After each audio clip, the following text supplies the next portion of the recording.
Има причина винаги да започваме диета в понеделник. Нов начин на живот всяка нова година и всяко лято да си обещаваме, че ще пътуваме повече. Трябва ни отправна точка. Начало.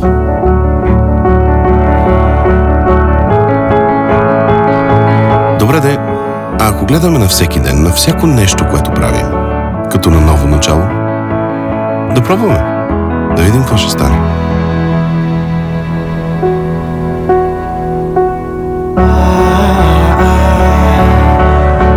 Да започнем утре все едно нещо хубаво чака да се случи.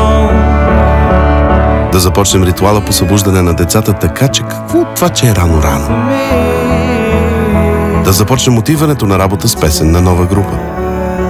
Да започнем работа напълно сигурни, че ще намерим нещо странно там, където най-малко очакваме. Да започнем да приготвяме повече вечери. Да, вечери, готвене. Защо не? Всъщност, колкото повече неща започваме, толкова повече неща ще има за започване. Глобал става Теленор. Ново начало. Време е за нови планове.